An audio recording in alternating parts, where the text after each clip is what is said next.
Spain, Trinidad and Tobago. Donald Oliver, let's head to him. Mike is firmly in the hand of Ricardo at this time. I tell you what, earlier today, because of the fact that Jamaica hadn't won a gold medal in the earlier session, there was that feeling that maybe they were underachieving on the day, but certainly in the latter part of the opening day of these CARIFTA Games, Jamaica have really come to the fore. Well, it's the CARIFTA Games. It's not Jamaica's games. Final of the under-20 boys 100 meters coming up, and what a final this is.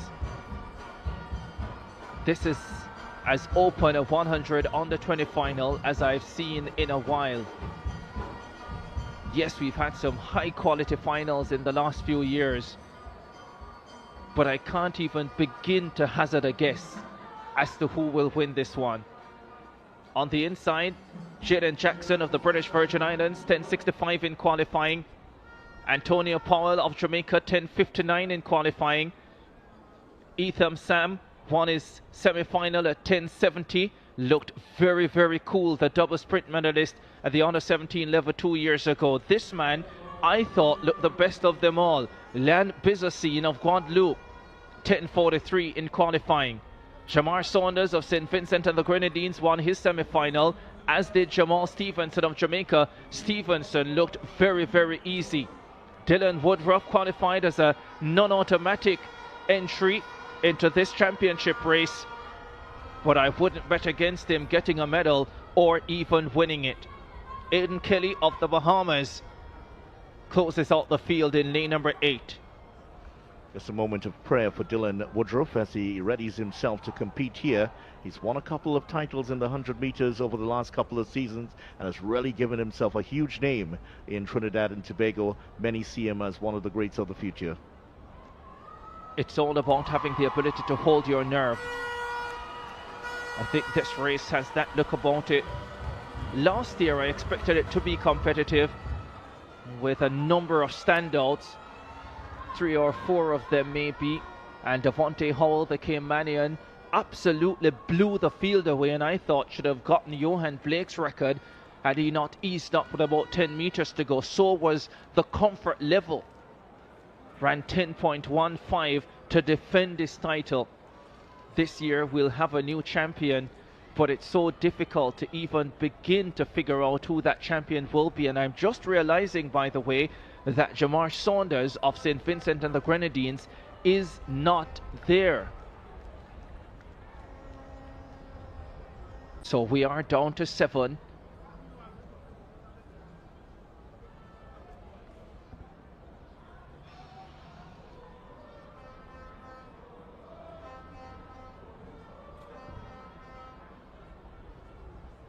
So we're getting word that Jamar Saunders of St. Vincent and the Grenadines actually cut his finger, and they are giving him a minute or so to get it sorted out before the race. Yeah. Boy, we've seen it. I think it was in adjusting the blocks more likely. That's where he would have cut himself, because I do remember seeing him doing a practice run and then all of a sudden he disappeared. So been one of the races earlier, and that was because the record, the CARIFTA record in the pole vault, was broken. It has been broken twice actually, so 2 have gone over it, and that was the reason for that hold-up. Relatively new event, the pole vault at the CARIFTA Games on the girls' side, only in its 3rd year. Tension rising for the final of the under-20 boys. One part of the spectacle. It is part of what makes competition what it is. You can make all the predictions in the world, but at the end of the day, it's all about what happens on the day. I know you've done a lot of cricket, and cricket is usually called the game of glorious uncertainties. I tell you what, today has taken that title over. It certainly has. There is Saunders now, apologies, making his way to the start area. Won his semi-final. Produced a silencing act at the end of it.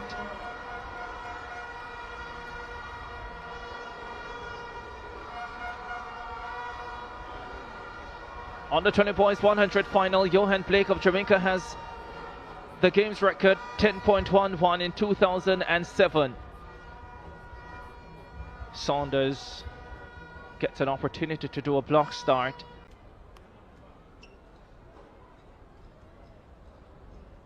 This is it. The under-20 boys 100 final. Jackson, Powell, Sam, Bizine, Saunders, Stevenson, Woodruff and Kelly.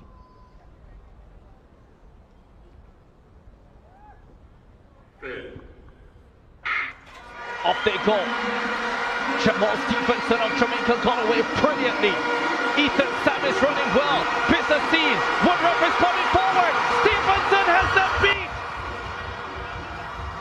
Redemption for Jamal Stevenson. The little boy from Waterhouse. No need for an apology tonight. He's the CARIFTA Games champion. What a run and what a story for Stevenson. Wasn't part of the original plan for the 100 meter. He is the plan now.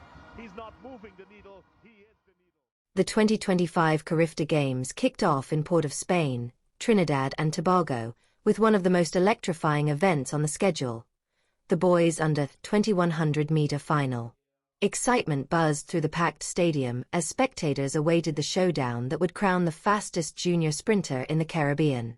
The field showcased the region's sprinting talent in full force. In lane 1, Jayen Jackson of the British Virgin Islands lined up, having clocked a solid 10.65 seconds in qualifying. Next to him, Jamaica's Antonio Powell carried the hopes of a nation after a 10.59 heat performance. Grenada's Ethan Sam exuded confidence after a smooth 10.70 semi-final win. From Guadeloupe, Elan Bizine impressed with a rapid 10.43 in qualifying, marking him as a serious contender. Representing St. Vincent and the Grenadines, Jamar Saunders faced a dramatic pre-race setback, a cut to his hand that delayed the start. Jamaica's second entrant, Jamal Stevenson, originally a substitute, had surprised everyone by moving through his semi-final with calm authority. The home favorite, Trinidad and Tobago's Woodruff, drew thunderous support in lane 7, bringing experience and national expectations. Completing the 8-man lineup was the Bahamas Aiden Kelly, rounding out a stellar group of young sprinters. Tension and energy filled the arena before the start. Jamaica had yet to claim gold on the first day, and their sprinters were determined to set the record straight. Yet commentators reminded fans that CARIFTA was a true Caribbean battleground. Each island had its champions waiting in the wings. At the sound of the pistol, the athletes shot out of the blocks. Stevenson immediately showed power and composure in his stride. Sam of Grenada matched him early, while Woodruff surged under the deafening cheers of the crowd. Bizine pressed aggressively, keeping the race fiercely contested halfway through. In the final stretch, Stevenson surged with impressive dominance. His smooth mechanics, relentless drive, and focus carried him to the finish line in 10.24 seconds, a personal milestone and a remarkable victory. Woodruff delighted his home fans with a silver medal in 10.30, while Sam claimed bronze in 10.41. Unfortunately, Saunders' injury forced him off the track in a wheelchair, leaving the race unfinished for the St. Vincent runner. Stevenson's triumph went far beyond the medal itself. Entering as a late replacement, he had not even been slated to compete in the 100 meters, yet he emerged as the standout performer of the day, blending talent, composure, and grit. One commentator summarized it perfectly: "He's not just part of the race, he is the race." This final will be remembered for its drama, breakthroughs, and the intense rivalry among the Caribbean's rising stars. From Woodruff's electrifying home support to Saunders' heartbreak and the emergence of talents like Sam and Bizine, the under 2100 meters embodied everything that defines the CARIFTA Games: suspense, brilliance, and a tantalizing glimpse of the sprinting future.